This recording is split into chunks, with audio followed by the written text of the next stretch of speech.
it's even possible in a realistic sense to censor the internet?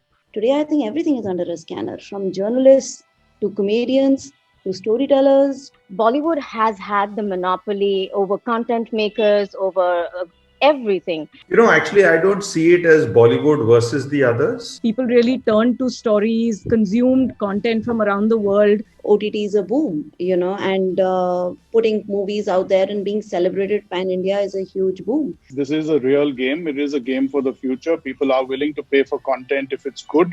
It's not a one person game like it is in the movies per se. We're a whole lot of people in a room exchanging ideas, Operating remote and shoots being stopped and blocked and restarted, and the COVID protocols. These are all real problems. Audiences sitting in the house are watching shows, and in fact they're finishing a show and say, where's season 2? India is so huge, which has so much potential for every kind of audience to now grow and find their kind of content that they like.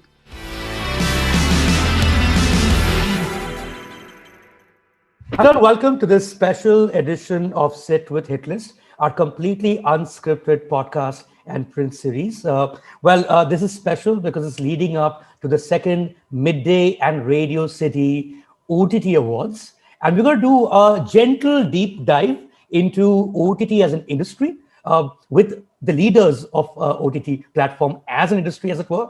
Before I even get on to the deep dive, let me just quickly introduce you to my guests. At least just say hi to all of them. Sameer Nair, the producer of the year, may I just put it that way, and we'll get to that in a bit. Rangita Nandy, the person who gave us a lot of joy with 4 More Shots, Please, 2 in 2020. There's Guneet Monga, who, among other reasons, is also here because of course, she's a well-known producer, an independent producer, if I may call her that, but was also responsible for launching Mubi, a phenomenally lovely art house app where you can watch films that you perhaps will not find on Voot Select, on Sony Live, on Netflix. That brings me to Mayank Shekhar from Netflix, Sugata Mukherjee from Sony Live, and Ferzad Palia from Voot Select. These are apps that all of you already have on your phone, on your laptop, on your television sets.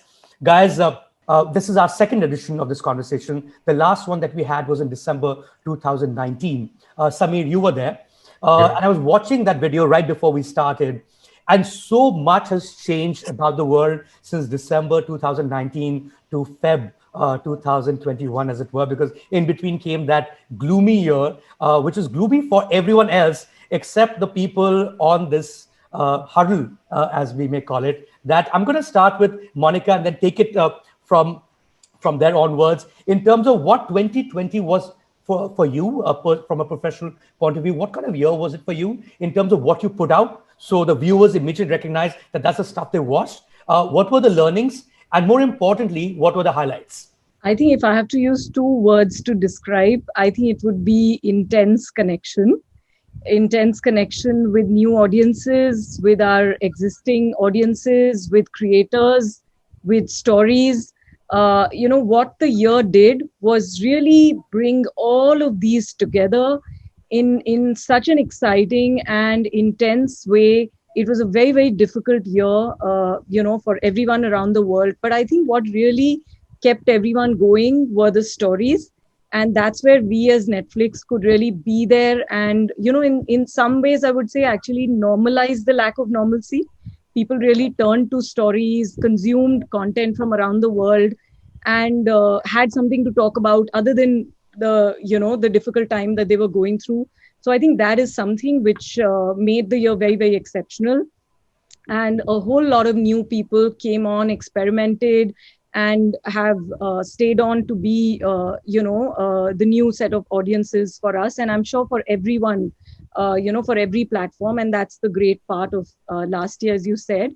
And in terms of highlights, I would quickly say that besides the Indian content, we had 17 films coming out, and most of them did very, very well. We had 11 series coming out, including unscripted, stand-up specials, etc. So all of that did very well.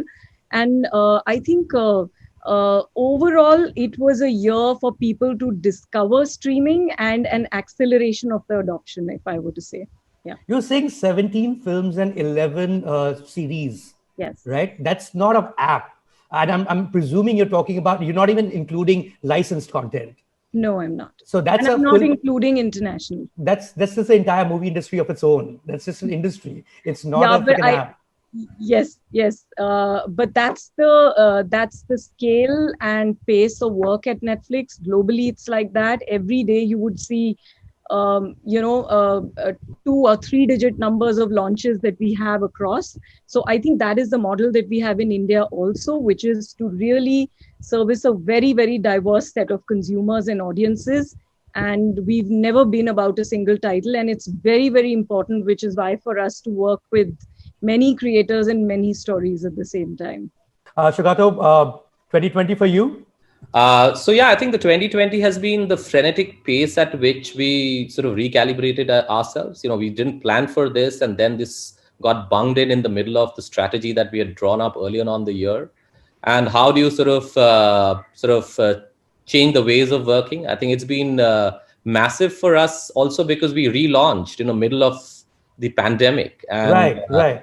which was content was just one part of it. The tech part, the business part, everything needed to sort of go through a change at a pace which we felt that we would have otherwise. I mean, given a situation, if we were not thrown into the one which we're in, would have taken probably a few more months. But frankly enough, it's been great in a way where we managed to launch in time, and we've also managed to launch regularly. So over the last 7 odd months, we've had a fair bit of progress from being a fledgling player in the industry to probably one of the leading players in the industry today, thanks to all the support of our partners. But what I would say is that it has accelerated the pace at which all of us work, and accelerated the adoption of digital as the mainstream. Right. Shugato, this is for the benefit of our viewers, and in fact also for the benefit of me. I've always wondered about Sony Live. Most people don't realize that it's actually the first web app that India ever had. You guys have been around since 2013, right? It took 7 years, and it took the pandemic for you to start actually making original content, which is really bizarre. One, take us through what is it that what your strategy was before? Was it essentially to do catch-up TV on Sony Live, and how did it change? What changed in 2020 that you actually got the originals now?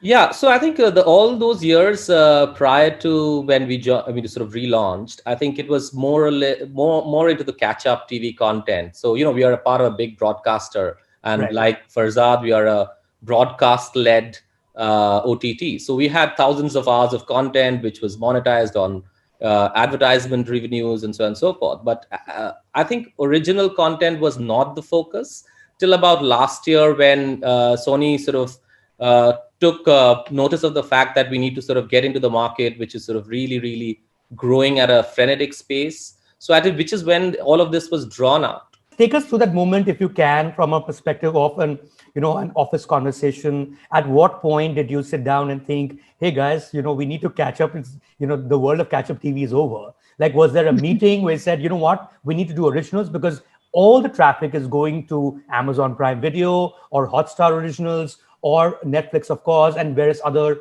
platforms? When I sort of joined the team, the idea was to, obviously I was hired to lead the originals programming, which is when I think end of last year, last year, end of 2019 is when I sort of started working with Sony on this. But I think from there on, the focus was very, very clear that we are going to grow on the SVOD market. The AVOD, of course, we have a big play because we are a broadcast-led OTT, but that's not something.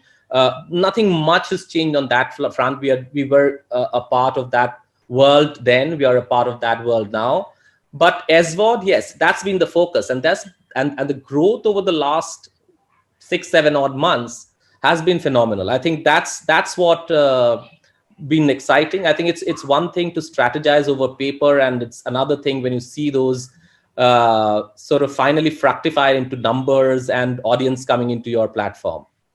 Are you suggesting in that case, Sugata, that this would have happened anyway? It just needed to be accelerated as a result because there were so many eyeballs and you couldn't wait, with your your annual plan or 2-year plan. It had to happen over 6 to Absolutely. 7 months. Look, Right. when I joined, the focus was clearly that, you're going to join and build the original Right. originals business. But, we never, at that point in time, we didn't have a hint of the pandemic, right? Right. And lo and behold, I joined, and then I heard stories about Hong Kong and China, and then, it just hit us like a sort of a, real avalanche. Thankfully, we were slightly prepared, because a lot of the stuff that we were doing, things that we were sort of in talks with, but it was not easy. It was not easy. Sure. But the good thing, what I must say, is that the last 8-9 months has been possibly the most prolific time for writers Right. and development. I think things which have taken which would have taken otherwise several months more have been done in shorter period of time, because you could shoot. The writers were, basically on Zoom calls all the time, or with their laptop. So I think that's been a great sort of I mean, we're all, I mean, I can speak for others as well. I think we are all sort of crunched that development time much more than otherwise it would have been. Ferzad, would the same thing apply to Voot Select? The fact that you were also coming in from from broadcasting space into web app, there was some complacency in terms of you already have hours and hours of content that people can watch and just watch it as advertising led content. But you really have to make original stuff because the eyeballs are somewhere else. We've actually wanted to play the subscription game for quite a while now, and we had some fairly aggressive plans a couple of years back. For multiple reasons, we needed to push our plans back out by about a year or so, and finally we did launch. Right, we launched literally 2 weeks before the pandemic, and it all, I think we launched on the 3rd of March. By the 16th of March, we were all working out of home, and to get tech done like that, so early in the game was obviously chaotic. It still is, but it's been fun. So for us, we were literally like a born in COVID kind of a baby. It all went off very well for us, thankfully, because all of the shows that we did put out, especially the originals, led by Asur, obviously created a major sort of pull for us. We've seen subscriber numbers grow tremendously, way beyond any estimates that we had for year one or year two, which is really encouraging. But I think, Mayank, the important part for us, it's probably for the entire industry. I think a lot of us felt initially that the SVOD game is maybe a top 10, 15 million household kind of a game, right? Because as Indians, we're not habituated to pay for content. You get 900 TV channels in 250 or $300. I think the entire worry was, will people actually sit and pay for content? And we know that the top 10 million households would, but I think the question was, will it go deeper? And I think 2020 has sort of given every management a lot of faith that yes, this is a real game. It is a game for the future. People are willing to pay for content if it's good. Obviously, the pandemic played catalyst. There were months where there was no fresh TV content, so even somebody who wanted to, sort of catch up on their favorite TV shows on neither on the big screen or on the mobile, didn't have that option. And I think a lot of those factors really, they worked for us as a catalyst. But the good part is that we haven't seen that kind of growth coming down post unlock and things like that. So I think it's here to stay, and I think everyone's really excited to be putting out a lot more stories that will resonate. Obviously, the segments will change, and more people will come in. I think right now it's a top 10, 12 city kind of a market. We're already seeing signs of that move into the top 20, 30 cities, and I think there's a different game to be played for that audience. So it's, to me, the game's it's really just begun. Rangita, I know that you were working even during pandemic. You put out a short film even while there was lockdown on, and of course you had 4 more shorts. Please, what was the year like for you from a professional point of view?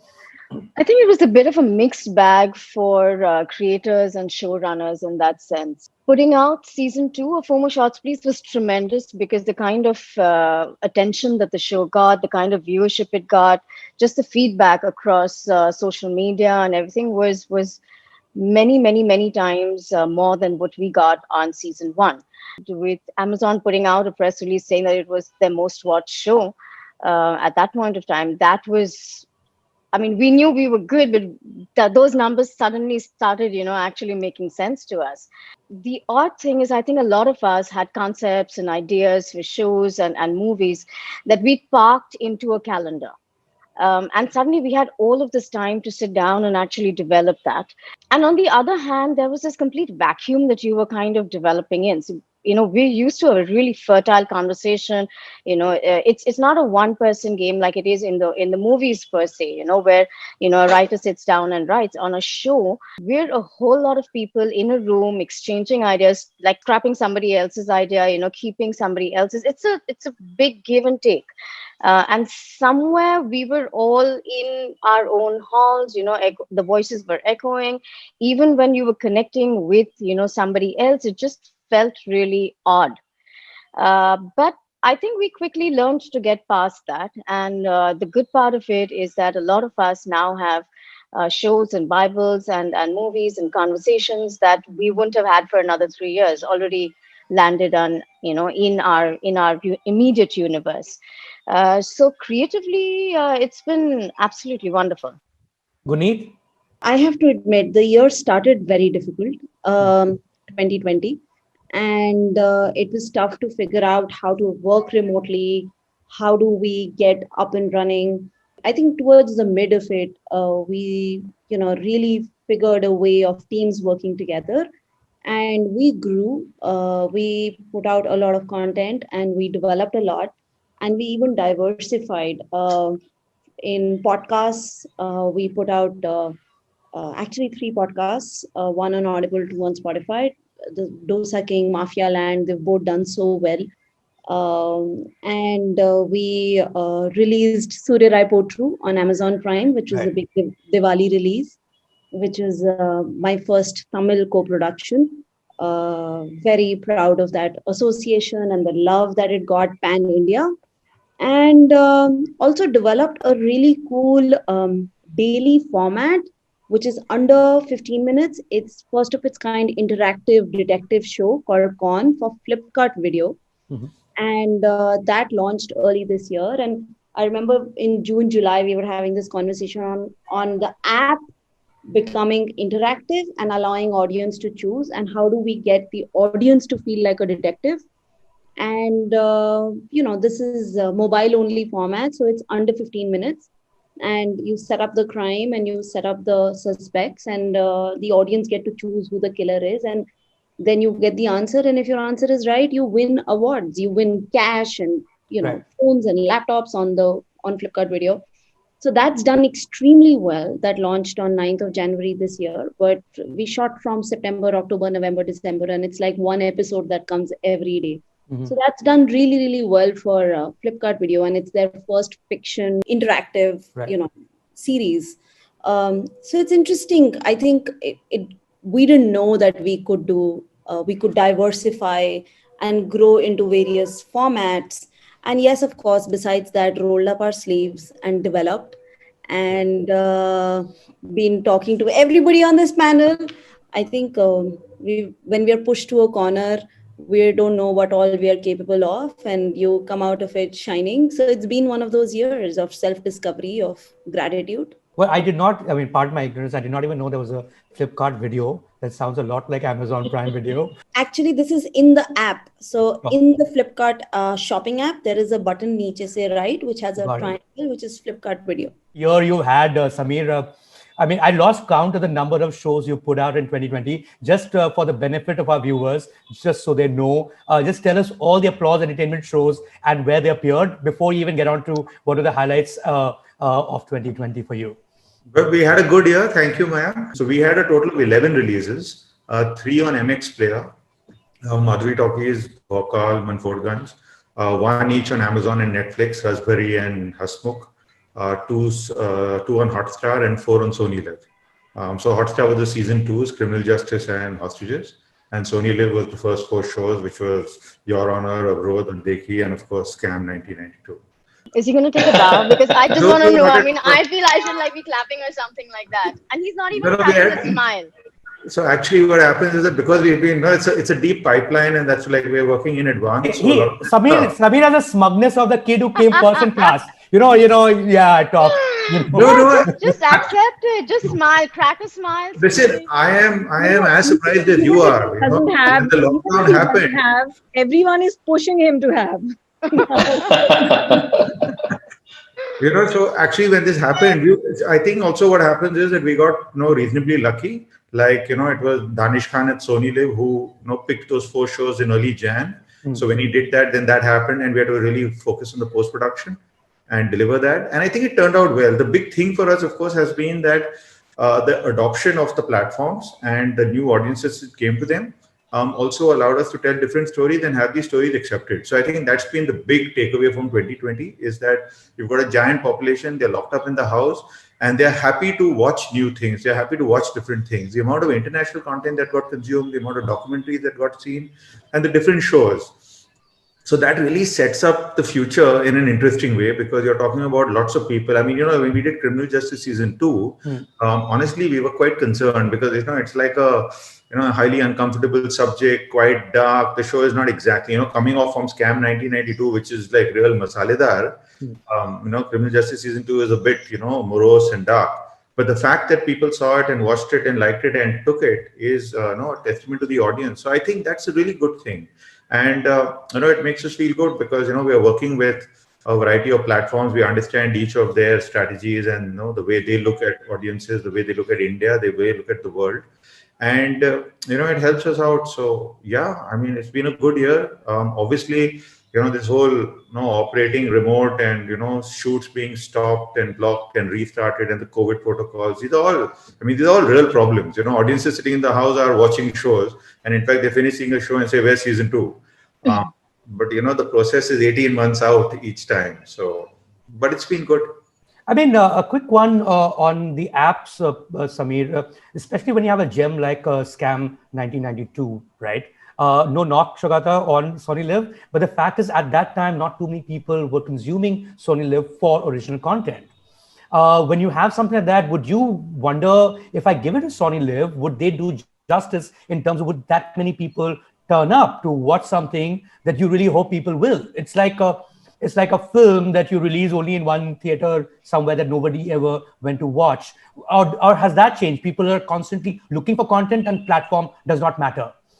Honestly, I don't think it's not that platform doesn't matter, and I don't even think it's our choice. We are not really choosers in this. We are creators, and then we sort of shop it around and show it. Right. The one thing that is there, of course, is that every platform, and like in the case of Sony Live, is that everyone is see the potential of this market, see the scope of where this can go, 100 million, 200 million viewers, and I think everyone is equally sort of hungry. They have plans, they're big players, and there's always going to be new kids on the block. So I mean, there's no such thing as just A type. But honestly, it ends up with us taking a punt, going ahead. I mean, we started working on Scam in 2017. It's been a long journey. I mean, from the time we bought the book to signing Hansel to writing the show and then finally making it, it's been 3 years in the making. So finally we show it around, and it's really depending on who picks it up. But I think all the platforms and everyone is quite determined, about what this market has to offer and how they want to approach it. So then everyone gets out there and does stuff. And they've got different models between SVOD and AVOD and free, and like MX Player is free. So so it's like a totally different game there. Is there a bidding war at play in that case? And if all of you can please pitch in, because there are it's a hungry shelf. And it's a hungry audience out there looking for new content on a weekly basis. You want to hold on to the audiences, the new audiences you made, but there's only that much software available. Is there a bidding war on where you will look for content and just find, and say Sony Live wants something and then Voot Select would like it too? As far as we are concerned, there's no question of any bidding war or anything. It is really to the first person, whoever calls it first. So it's not really about getting into any of that kind of thing. It's whoever calls it first, whoever likes it, whoever's passionate about it takes it. What Sameer's saying is absolutely right. I mean, if there's product available in the market, I think it goes to whoever really wants to pick it up first. But I think all platforms are now looking at an ROI and seeing whether it makes sense at a particular price or not, right? And every platform is in a different stage of its life cycle, right? We've just launched. Sony Live's just relaunched. Netflix, Prime, Hotstar have been around for a while. So I think a lot depends on who wants to take the big bite, depending on where they are and what their sort of ethos is as well. Also, Mayank, Samir is in a unique position where he has actually produced them and can take them and show them to people. Mm-hmm. But the rest, I think, for most of other shows that we are doing, we are sort of building them ground up. And I think there is not much of bidding war happening. It's about what you want to do, what your strategies allow you to do, and what are the kind of content that you want to serve your audiences. But yes, but I mean, there are very, very few players like Samir. I don't think there is anyone, frankly, who have actually put in that sort of money behind the products, and then then it's for the best, whoever sort of likes it and picks it up first. I mean, speaking of bidding wars, and there's no doubt about the fact that, and that's the bad news from 2020, was the shutting down of cinemas, not just production-wise, but even the theatrical releases were impossible. Theaters did not exist, but there was a lot of inventory out there. And for some reason, Bollywood decided to just sell them all to web platforms. Monica, take us through this. Was there a bidding war there? Because I know that it used to happen back in the day, in the early 2000s, where all the satellite TV stations would fight amongst each other for how much they'll pay for a particular movie and to premiere it on their network. Was it a similar thing going on with OTT platforms? Because these are the big releases. You know for a fact that if they exist on your platform, you'll get new subscribers as a result, because everyone wants to know what's the new, say, Varun Dhawan movie, or the traditional Bollywood viewers, as it were. Was that something that you saw happening? You don't have to take names, but was that something that you saw happening where prices were being pushed up because these films otherwise for theatrical releases would have done 100 crore business, but you hear stories about an X movie sold for 160 crore and the other one sold for 130. Of course, it's just business. Was that going on, Monica?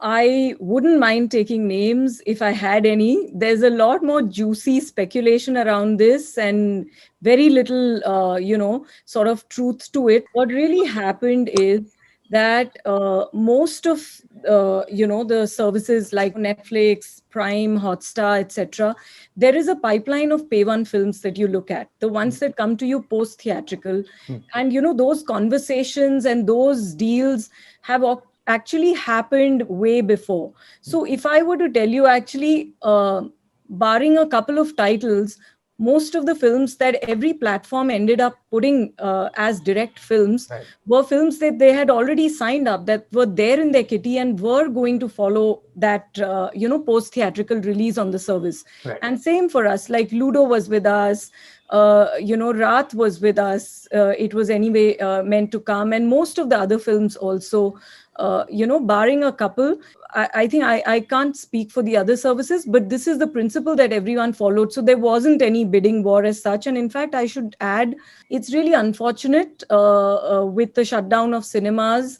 But I think the streaming services are very deep and, enduring partners have been over the last 2-3 years, if not more, and will continue to be with Bollywood.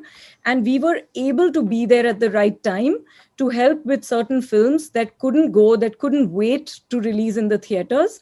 And I think all of us will be more than happy. And now that the theaters have opened, I think we'll be more than happy, because it will allow the films to launch in theaters for people to enjoy them and also to watch them on the service. There is a huge pipeline of films which everybody has, which have been in the waiting, and it'll be good to have them, post theater. I'm glad you're saying that, Monica, because there's an entire industry out there, not just theatrical industry in terms of exhibition sector, but also the distribution sector that's been hit so badly. And to a huge extent, they hate the OTT platforms for taking away their business, for taking away their content, because even when theaters reopen, there's really nothing to show. Everything is already played.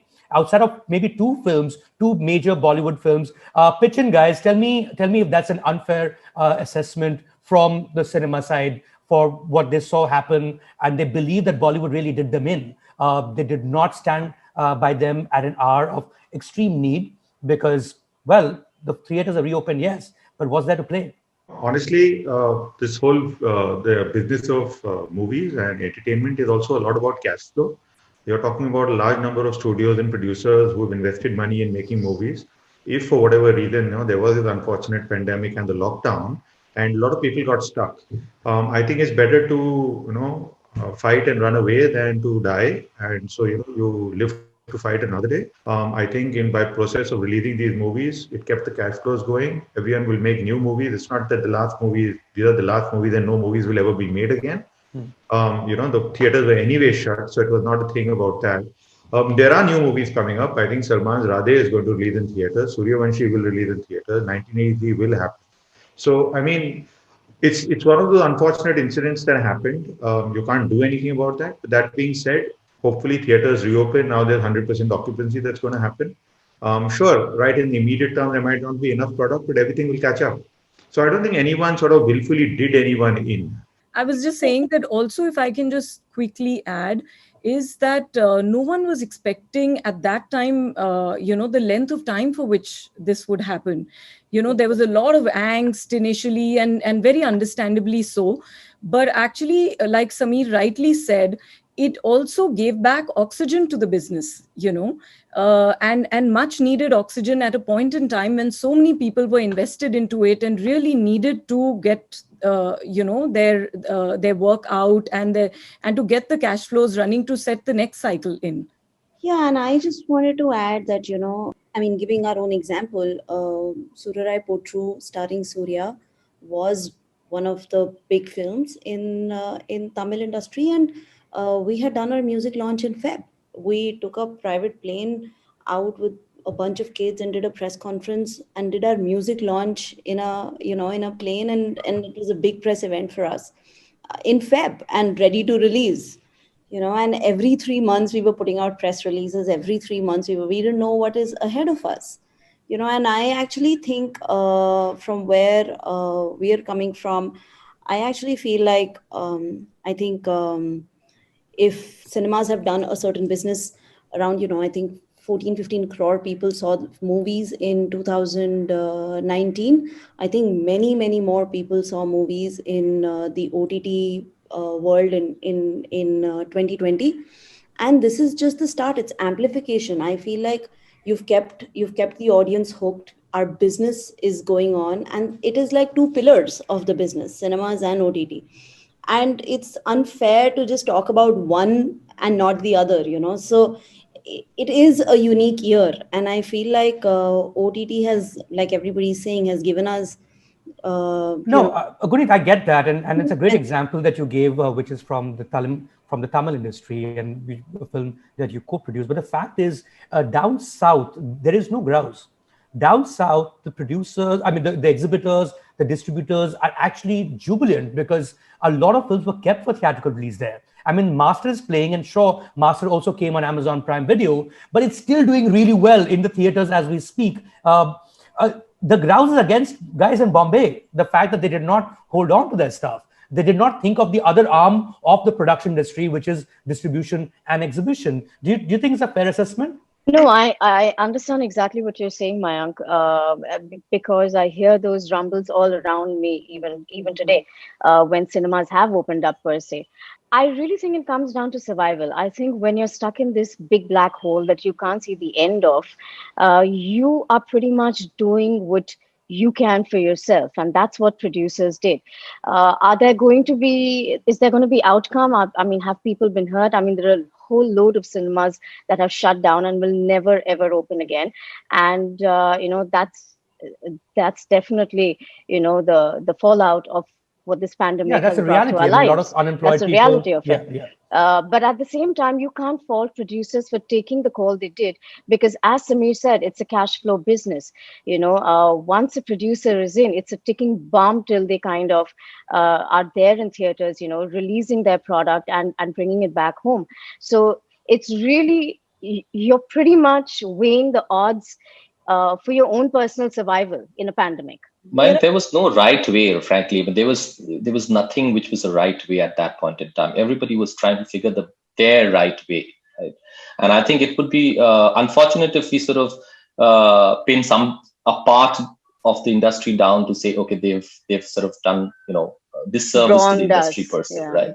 So of course, people can take umbrage to the fact that they didn't hold on, but it's the question of cash flow. People, I mean, I personally know a lot of people who are really going through a lot of trouble over months, and no one could predict when will these theaters open, and it's not been easy for them either. And I think it's wrong to perceive it as an us versus them situation any longer. Like Guneet has just said that, it's I think the industry has only sort of grown. I think it's two pillars now, and I think as we go forward, it's only going to sort of help both parts, both in terms of job creation, in terms of content creation, in terms of new films that we watch. So yeah, I think that's a sort of a little myopic for us to sort of say, was it? There's 2 points, right? One is just to lighten the conversation a bit. Maybe in hindsight, the exhibitors who were going to exhibit the films that actually came on the platforms look back in hindsight and say, thank God we didn't exhibit them, because we would have made losses. Oh yeah, anyway. That happened as well. Yes. No doubt about it. I mean, there seemed to be a lot of dump sales too. I mean, you watch those films and you wondered, like, if this actually came in the theater, it would get a serious beating. So they dodged bullets in that way, and I think a lot of them, I know a lot of them who are the happier for it. And the other side, I think what we should look at is the positive side of it, right? I think it's opened up now a whole new industry for content creators to make films which will get essentially direct to OTT, because they will not meet the sort of fiscal expectations that one would need to release in a cinema hall.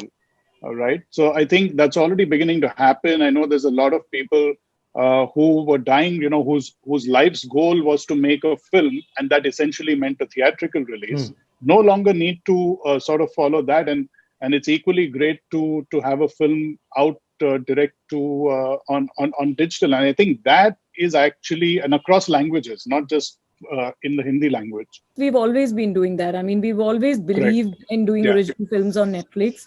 So for us, actually, it was not even a change of strategy, or it was just a very near-term, situation where there was an opportunity to exhibit, to help, to partner. And I think it was actually, honestly, it was very, very organic. And the length of time for which everybody was going through the pain. And like Ferzad rightly said, I mean, in hindsight, not because of the reason Ferzad said it, because the films did very well. Many of the films did very well. But, it actually deepened the collaboration, if I were to say. And it's actually a myth that there aren't enough films to exhibit. There are many films, and you'll hear about them. Sorry, Monica, that was the other point I was making, which is that they would have done well for us on our services, but when you look at them and you visualize them in a cinema hall, how would they have done theatrically? I understand. Yeah, I'd be happy to be brave enough and take a name also, but I won't. But you know what? I think you have to realize the truth is that even though theaters have opened today, nobody's going to them. Very, very few people are going to them. A, there's like a chronic fear that still exists. B, there's very reduced income in the hands of people who were going to theaters. And the truth is that this is going to take time to kind of, regularize and go back to being what it was. So the theater guys have been hit, but you have to realize that in the content space, Bollywood has had the monopoly over content makers, over everything, for the longest time. This is the one year that it had to sit tight and watch somebody else, all these guys here, kind of find their own place under the sun. So it's been an interesting year to watch. And frankly, I think Bollywood will fight back. Wanted to add something here, that I think coming from the independent film producing side, I think we've always been, I feel overwhelmed with the marketing that my films needed to do, from Masan, Lunchbox, Shahid, Shaitan, the whole Haram Khor, even, Peddlers, just the series of films that I have produced.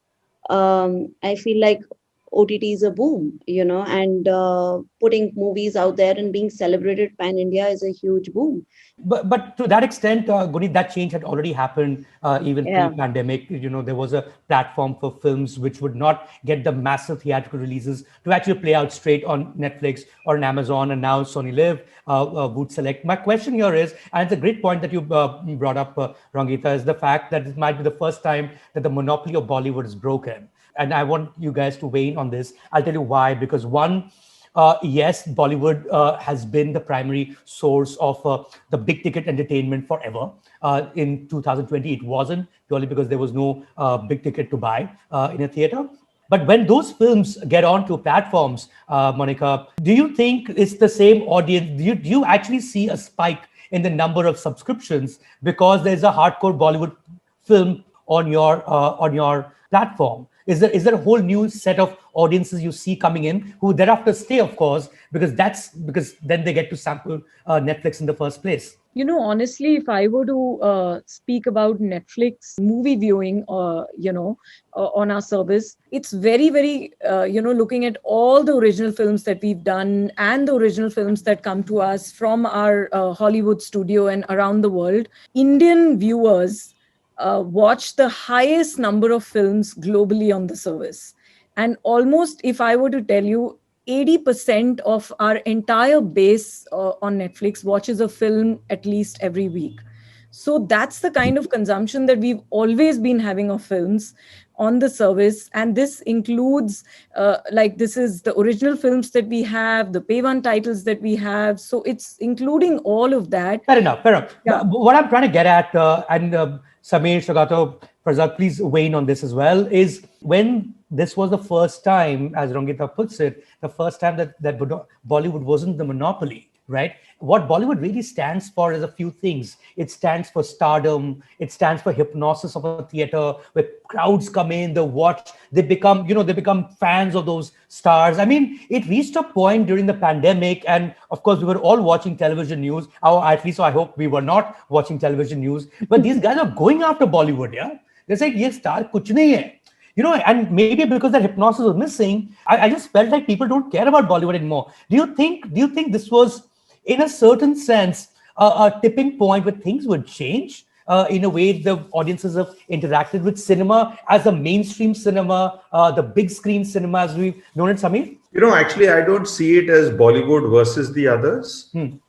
I see this as one big entertainment industry of which there are different moving parts. Right. So Bollywood, in a sense, is like if you say that, for the longest time, we had the daily soaps on TV that existed in their parallel universe, right? And it ruled the roost and did really well. It was a parallel universe. So Kyonki Saath Bhi Kabhi Hoti is the parallel universe to Kabhi Khushi Kabhi Gum. Both existed, both were peddling the Karwa Chauth and all of that, right? Amitabh Bachchan on KBC was Bollywood on TV.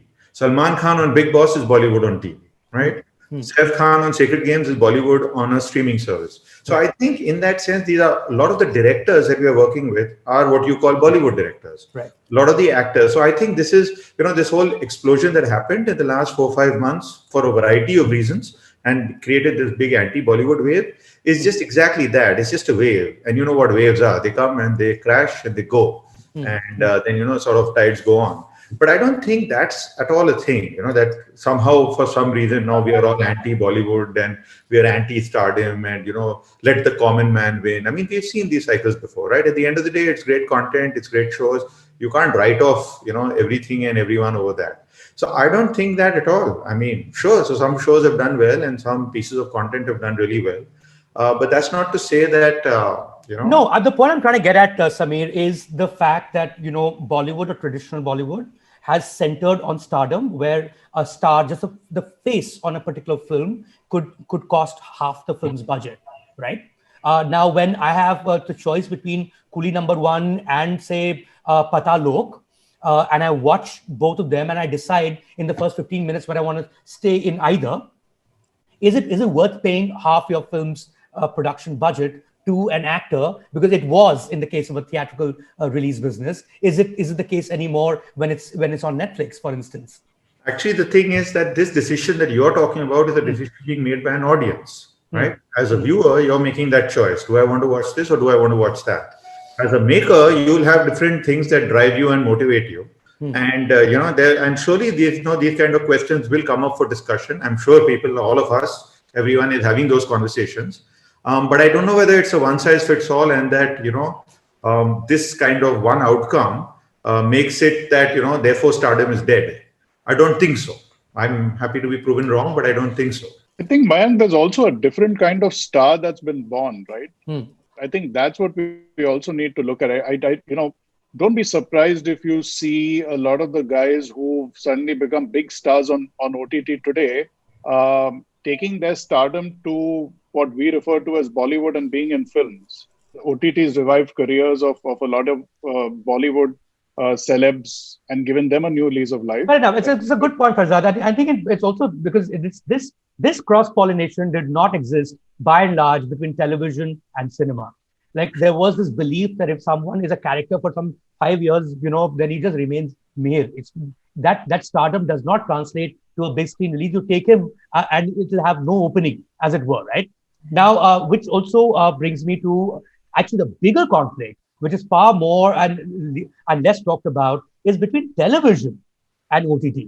Because television is advertising-led, advertising is economy-led, economy is in a state of shit that is not going to emerge out of for a long while by the sense that we get. What happens to television in terms of production, in terms of how people taste, have they been blooded into OTT platforms? Are they going to leave network television as we've always known it? Because that's the industry that's actually been worse hit than cinema. Cinema can still revive itself. But if the model is broken in the case of TV, and please take this, Sugata, because so much of your content is actually also catch-up TV, and you're a broadcaster still. What happens to TV? Like, is there a larger fear there in terms of whether that model, a revenue model survives, the advertising revenue model? Have people moved on to the internet in various forms, including Netflix, of course?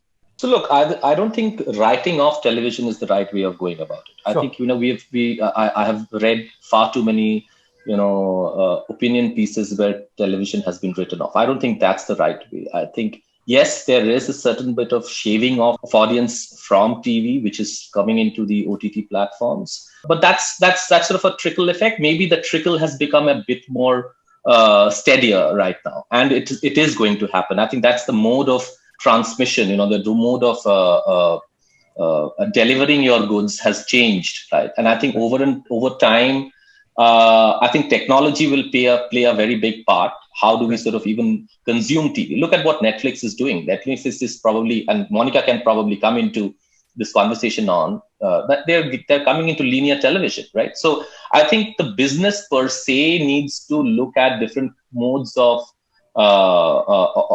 delivering content. Yes, TV has been impacted, but has it been impacted massively? It was massively impacted for the first couple of months. But as I hear from my colleagues in television, the revenues have come back. They've jumped, the ad revenues are again sort of come back to the near normalcy of pre-COVID times. But does that mean that,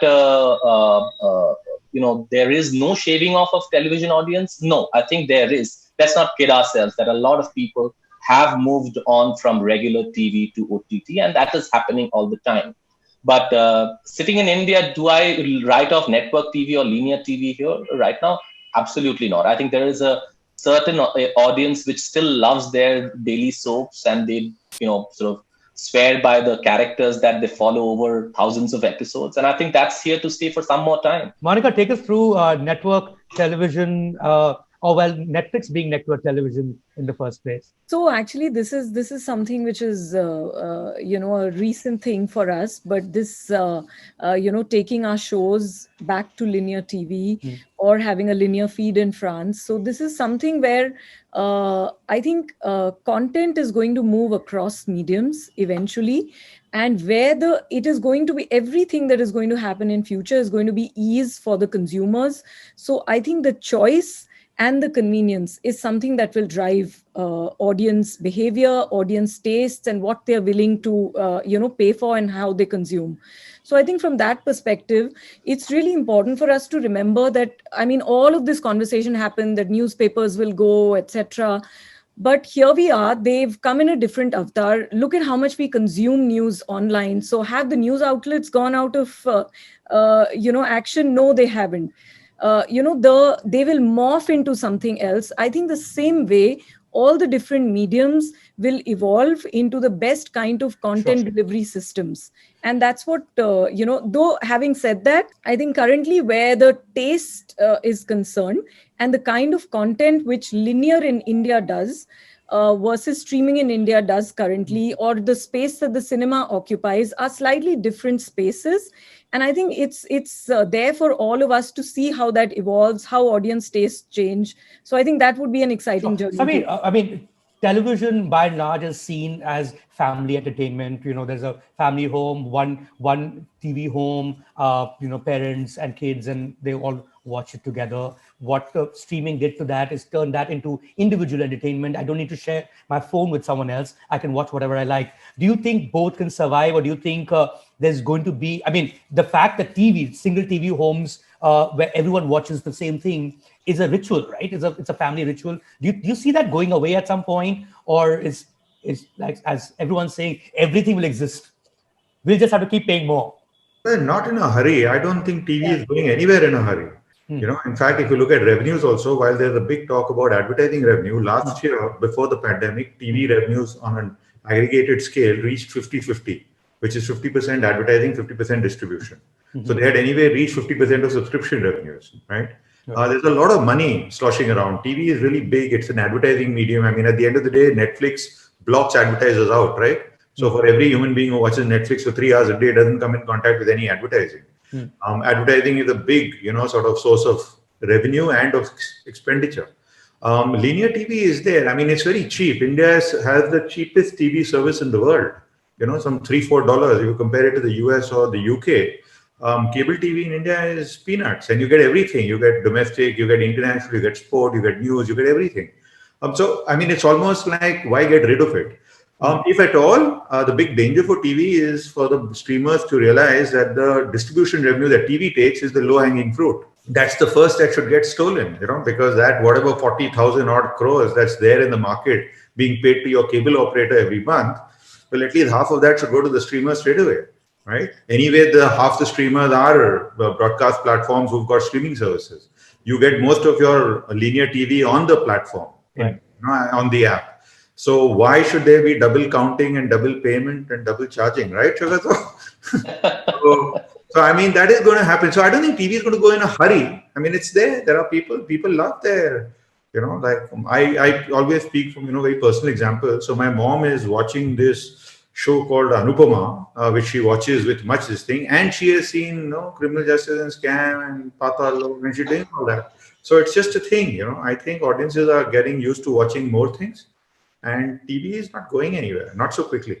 Right. I mean, I think also, Mayank, you've seen revenues like a couple of people mentioned, right? On the TV side and doing both, TV and OTT. For me, I think we've seen revenues come back very, very handsomely on advertising. What we thought would be a lot more of a U kind of a recovery, we've actually seen a V shaped recovery on advertising on TV. And I think for the next 3 to 5 years at least, it and I'm just throwing out a number. Right. There doesn't look like there'll be an impact on most of the genres on television. There will be some genres which are the long tail, which will certainly be more affected than the mass GEC kind of genres. But then that's where the bulk of the money, both in terms of subscription and in terms of advertising, is. So it's an and economy. I think eventually, adding to what Monica was saying, it's eventually the content that's going to converge through technology. Whatever kinds of content are made, whether it's a 30-minute episode of streaming or linear or movies and regional in different languages, I think the box is sort of converging. I think this is really interesting. All of this is really interesting, but I'd like to speak on Guneet and my behalf, actually. I think people are going to follow content. So streaming and television and Bollywood and theaters and all about, I think what you make and the content that you have, like I bought a subscription to Sony Live because I wanted to watch Scam. Right. There was the other show, Andheki. I hate naming them because they're all Samir's shows. But, I wanted to watch that one. So I actually have paid to watch these shows, and I haven't paid to get onto a platform. Okay, the other thing I thought was very interesting about 2020, we'll briefly touch upon it, is the fact, and of course, this is nothing new about it in the sense that it was always individualistic entertainment, the fact that, I can watch what I want to watch. But I feel, and Guneet, I want you to come in on this, I feel that for the first time, it seemed like art house is becoming cool, right? I saw people discuss Kislavsky on Twitter, which and of course I'm talking about a certain subset, a very small subset, the sort of people I follow on Twitter, and they were like really crazy about the fact that Kislavsky is going to be available. All his films are going to be available on Mubi, for instance. What does it do to a platform like Mubi, Guneet? The fact that one, it's curated. Second, stuff that I would have never ever had access to, because this is the sort of cinema from back in the day, whenever it's been made, people have not had access to, purely because there were no theaters to play them. Television had only one channel. The other TV channels never saw any real merit in it. But a movie type platform, which only has 30 things to show over a month, is actually possible now. And actually did it really become big in 2020? I actually consulted Movie. I helped launch it in 2019. And then right before the pandemic, the teams were ready. And yes, all kinds of, I think there has been increase in all kinds of platforms that are out there. I don't have the exact data because I do not consult Movie anymore. Svetlana runs it and in India, but of course, it's been very, very exciting to see the platform grow. And I think now is the time when all the subsets are growing and India has that to offer. To even it is such a potential market that few more OTTs will also come and thrive. Right. I think, like Rangita said, I mean, this is going to be a part of content. Like, I mean, when we started this panel, you didn't know about Flipkart Video, yes. which is thriving. I mean, you look at our answers being put on Twitter, and people watching and discussing it, and there are groups on Telegram that I'm spying. I mean, you're understanding how a large part of country is even viewing it, and what their viewing patterns are, and seeing that data from Flipkart. So I think in general, India is so huge, which has so much potential for every kind of audience to now grow and find their kind of content that they like.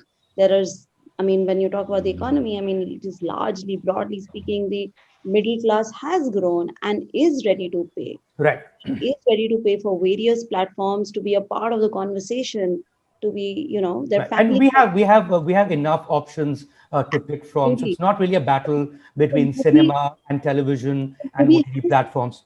successfully captured the imagination of cinephiles, and a lot of cinephiles are discussing and talking, and that potential is growing. So it's amazing for even a platform, and now they have a library section where the films stay even beyond 30 days.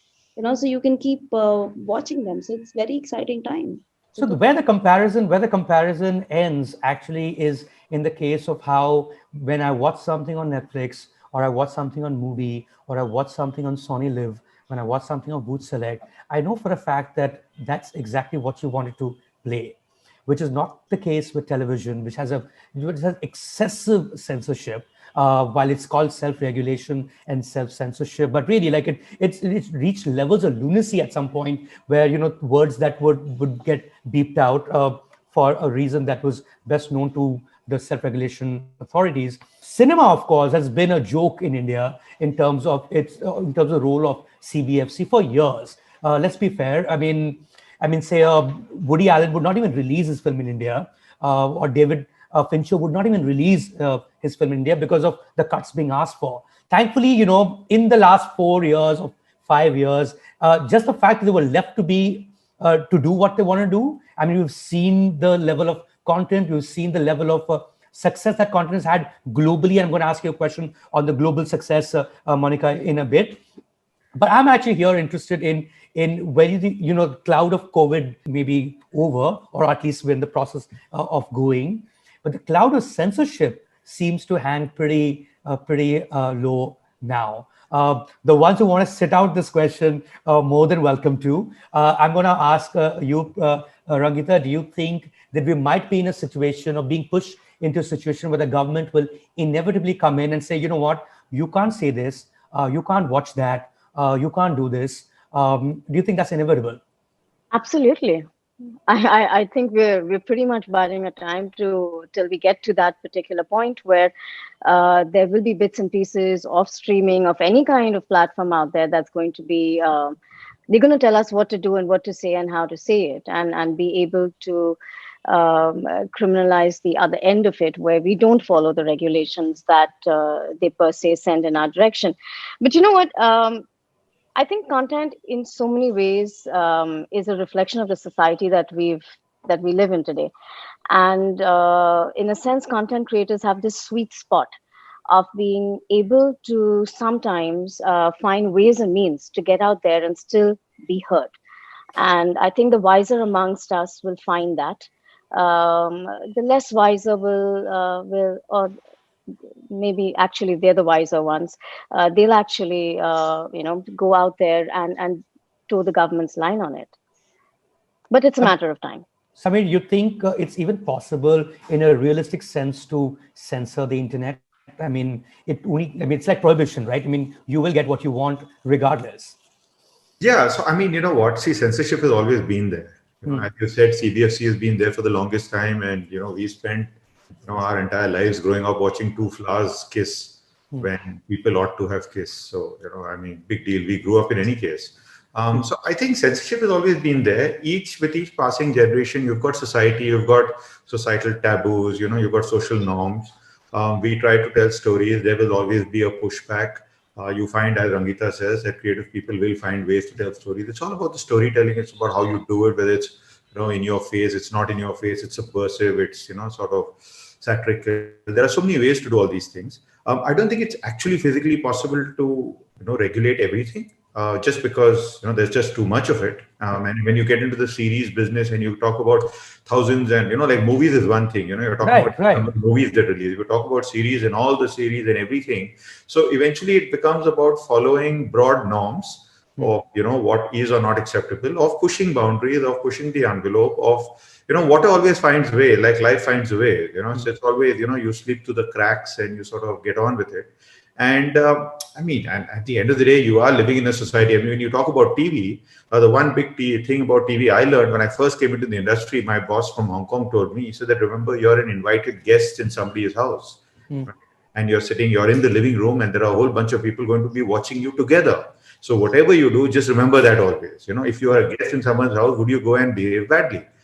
It's just a thing, So now, how bad is badly? Are you going to get hammered and break up the house? You're just going to get drunk or tipsy, or what are you going to do? So, it's just that function. So I think it's okay. I know obviously we live in complicated times, but it's okay. In fact, streaming is the opposite of television. You're not, the viewer is the guest in that sense, because it's a choice the viewer makes. It's not like, it's not free to air. I don't just switch on something and it comes to my home. I actively subscribe to a platform. I actively look for what I want. It also tells me what age can watch it. Also tells me what kind of content I'm going in for. Guneet, do you think it's really unfair that there was this sunshine sector that's under this particular cloud, and Rangita says inevitable, because there is evidence to suggest, for instance, all the platforms, they actually put down what they thought were guidelines for the industry as a whole. The government, which has no legal authority currently to enter content, said they don't like these guidelines. They don't work. These guidelines don't work for the government, right? And then comes the fact that these OTT platforms will be under Ministry of INB. That happened in November. Then in January, the INB ministry asked, which is why Amazon, by the way, is missing from this conversation, just to let you know. They wanted to be quiet on this, and I'm giving all of you that option as well. And then that's it. In January, the government called over something as innocuous and pointless as Tandav, and they had to remove scenes. You see this as the way forward, Guneet? I think there is always too much pressure put on our industry. Either we are change makers, either cinema has created a massive change, or created riots, or created criminals. I think audience are well equipped to choose what they want to see. And like you said, Mayank, and I think there is always a lot of, we're always under a spotlight as an industry. Right. And largely I have a lot of, like, here are amazing global companies, and creating an ecosystem, creating more employment, creating democratization of entry into the industry. So the industry, as we are seeing it, is expanding, and it's forcing the market to have more writers, directors, actors, digital stars, and regional stars, and so it's thriving and growing. And as creative artists, today I think everything is under a scanner, from journalists to comedians to storytellers, to shows, to series. I mean, we are grappling with these times, and also internally thinking, how much can we say? What can we say? What can, I mean, we all want to continue telling stories, and a large part of our work is reflection of our times. And then you feel, confused about where one stands. And I think each of us are trying to do our best in figuring the best way forward here, because it's definitely tough to be in times where you're pulled up for something, under a religious scanner or a political scanner, which is uncalled for.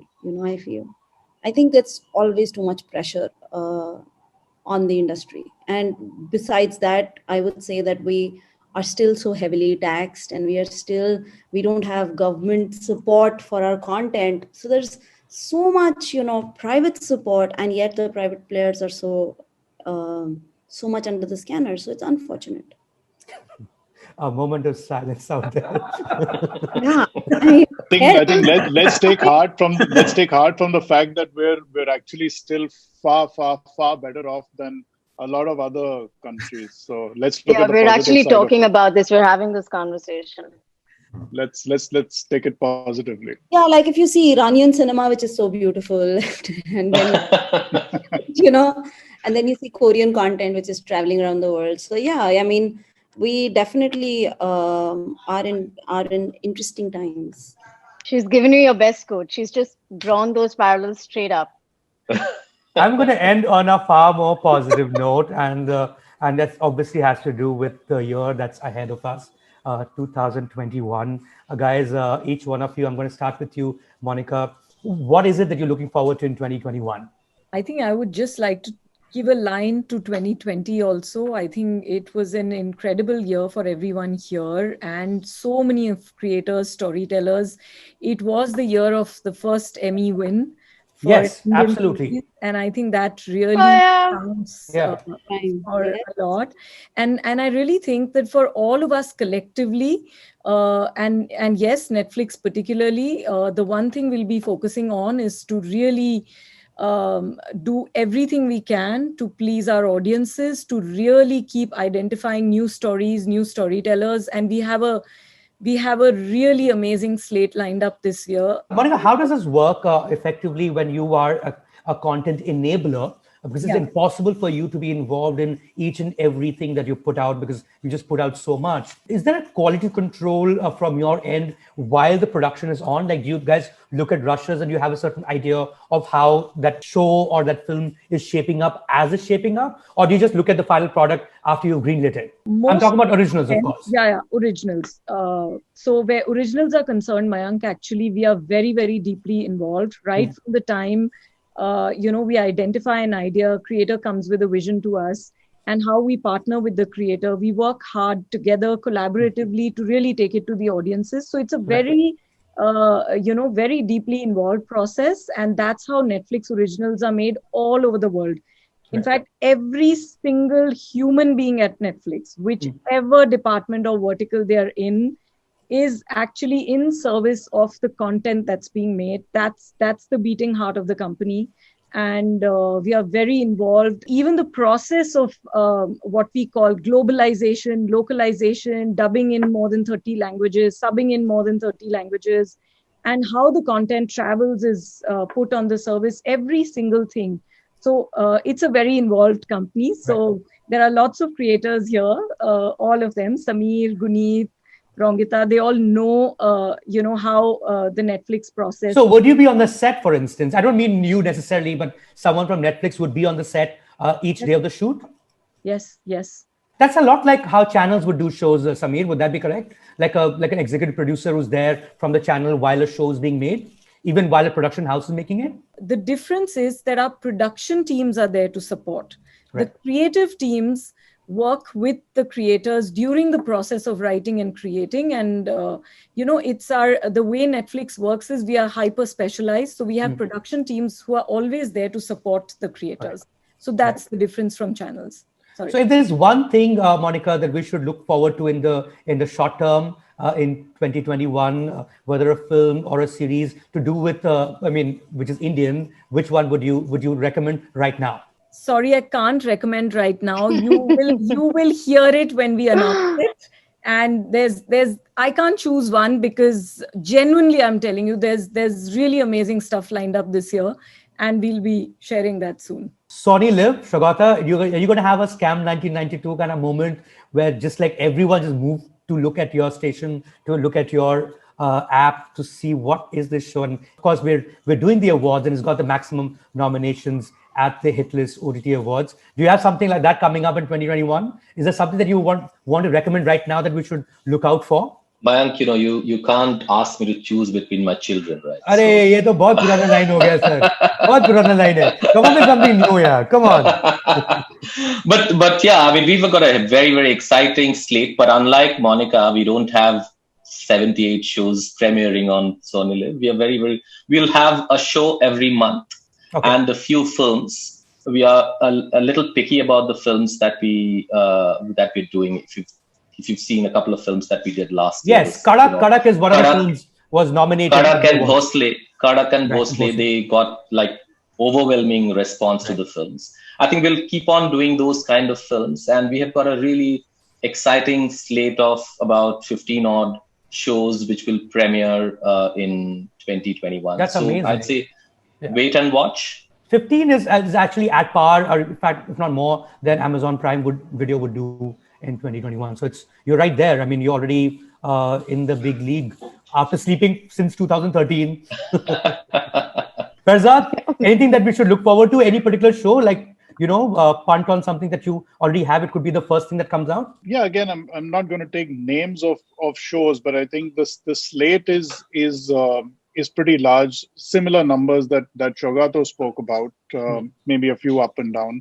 Definitely something every month. We're also very focused on experiences. Apart from the originals, what's been working really well for us is the exclusive experiences that we've been able to create around very large properties which have massive fandom, like Big Boss, for example. Right, this year we put out a 24-hour channel.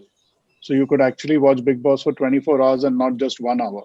And that's behind the paywall. That's called the TV news channel. Watch it, you'll love it. It's a whole separate thing, right? So it's been a great learning of what consumers are actually willing to pay for. We would have never thought that people would pay for things like this. There's, of course, originals, which is very, very important and drives a lot of customer acquisition for us. We're a new platform. So obviously, that's the key for us in addition to retention, but there's a lot of other experiences that we're focusing on to do with content that is already being produced by the TV networks, not being produced by the TV networks. We have a strong regional foray that's being put in place, and of course our international content with Showtime now being exclusively available on Voot Select along with CBS and a lot of the other content. So it's a pretty well-rounded slate. So I'd say we'd have at least about 40 to 50, if not more, new stories over the next 12 months. Fabulous. Rangita? My numbers are going to look like crap in front of all of this. Well, you can pitch right now. You can just pitch right now. No, but seriously, we actually were supposed to start shooting season 3 of Four More Shots, Please. So we go out and we start doing that in another 15 days. We're working on a massive anthology with Amazon. I can't take names because unfortunately I'm a poor content producer and only platforms can make announcements. So I don't get to drop those names. But we're doing 2 other originals that we start shooting apart from the anthology and season 3 this year, which is a massive production slot for us, not for Sameer. And we're way ahead of ourselves in developing another three, which are all in the series format. So yes, I'm just a lot of work and a lot of good work that's getting done. Guneet? I think Sikya Entertainment is, of course, a boutique production company. And I think that now is the time for producers to really grow. I'm, of course, have slate across movies, podcasts, documentaries, and series. A lot of stuff juggling in national, international, and regional. Interesting that you mentioned podcast, Guneet. I think that's another area that got like a lot of traction during 2020. Podcasts in 2020. Right. But I just wanted to say immediately what I am really, I have 2 releases coming up in the next. Yeah, what are you most excited about right now? Right now, most excited about Jallikattu. I am running across 3 campaigns, working on. So Jallikattu as an EP for the Oscars in India's entry, then Bittu as a short, and Surirai Potru in the main entry. But very excited for the 9th. I mean, it's been midnight, burning the midnight oil every day, building a campaign, sitting here in LA. So it's been it's been quite enriching, quite learning experience, and pushing it forward, pushing our country forward, pushing our content forward. And speaking of which, of course, we have read about Jallikattu in Variety and a few other places, and it's been a good campaign so far. But I think the best campaign that's come out of this region has to be White Tiger, Monica. It seems like it's already been compared to Slumdog Millionaire and to Parasite, which is a great comparison to make if that's what, I mean, that was a plan you had you guys had from right from the beginning, isn't it? To give it a limited theatrical release in the US, to look at it as an Oscar bait for the one that's coming up. Is that true, Monica? Is that something that you guys are looking at very keenly? I think looking at the subject that it is and the fact that it's on such a great award-winning novel, we always knew that it would be a very, very unique story to do. But I think the beauty of it is the confluence of the amazing writing, the casting, and the direction. Like Adarsh Gaurav is like he's a killer. force. Yeah, he's a force. And I think just the raw emotional power of the story and how it's been told is something when we saw it as in the process, we knew that this had come together very well. I really hope that it does get in the reckoning for that. And yeah, that'll be great. I just wanted to say that, I think, it's amazing that we have so much Indian stories out there right now, but I do think that we've done a very, very good job with Jallikattu and with Bittu campaigns.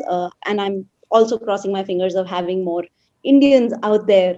Before we end this, and I've saved Sameer for the last purely because it's going to be like some 30 titles is going to announce between 15 OTT platforms that we'll be watching of Applause Entertainment before we do the applause for him. Ending, Sameer, quickly, what are you most excited about so far as content coming from your end is concerned for 2021? We've got a pretty nice lineup. So there's a whole bunch of season 2s and season 3s of shows that have done quite well. So that's... Are we looking at Scam 92? I mean, not Scam 92, but Scam as a series? As a Scam franchise, yes. Yeah. Oh, fantastic. That's great to know. Obviously. Right, obviously. So there's a whole bunch of those subsequent seasons.